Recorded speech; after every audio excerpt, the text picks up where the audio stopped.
যদি শেষ পর্যন্ত লাগে, যদি আরো $2 মিলিয়ন দিতে হবে, আরো বাংলাদেশ ভবন আমি করব।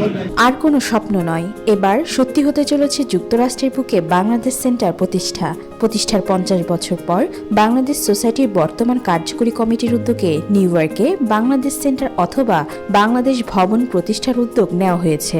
এর জন্য পুরোপুরি প্রস্তুত বর্তমান কমিটি। স্থানীয় সময় গত 28 ডিসেম্বর নিউ ইয়র্কের কুইন্স প্যালেসে বাংলাদেশ সোসাইটির ইনকর্পোরেটেডের সাধারণ সভা অনুষ্ঠিত হয়। সোসাইটির সাধারণ সম্পাদক মোহাম্মদ আলীর সঞ্চালনায় সভাপতিত্ব করেন আতাউর রহমান সেলিম। সাধারণ সম্পাদক ও কোষাধ্যক্ষের রিপোর্ট প্রকাশ সহ অন্যান্য বিষয় নিয়ে আলোচনা হয়। সোসাইটির মাধ্যমে ভবন ক্রয়ের জন্য আলোচনা হয়। এই অনুষ্ঠানেই ভবন কেনার আর্থিক সহায়তার বিষয়ে বিশাল আশ্বাস দেন সোসাইটির বোর্ড অব ট্রাস্টির চেয়ারম্যান লায়ন এম শাহনেওয়াজ। এর আগেও তিনি $1,25,000 দিয়েছেন। সামনে আরও $2 মিলিয়ন দিতেও প্রস্তুত বলে জানিয়েছেন তিনি। এত বিশাল পরিমাণ ডোনেশন আগে সোসাইটিতে কেউ দেয়নি। শুধু না, আমি এমনও কথা বলেছি, যদি শেষ পর্যন্ত লাগে, যদি আরো $2 মিলিয়ন দিতে হবে, আরো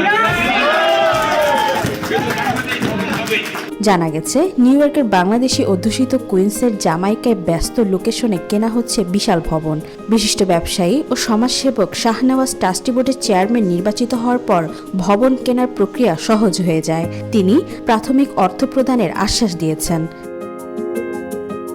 বিশাল এই ভবনটি কেনা হলে সেখানে গড়ে তোলা হবে বাংলাদেশ সেন্টার বা বাংলাদেশ ভবন, যেখানে থাকবে বড় community centre, Bangla school, gym সহ বাংলাদেশ সোসাইটির প্রধান কার্যালয়।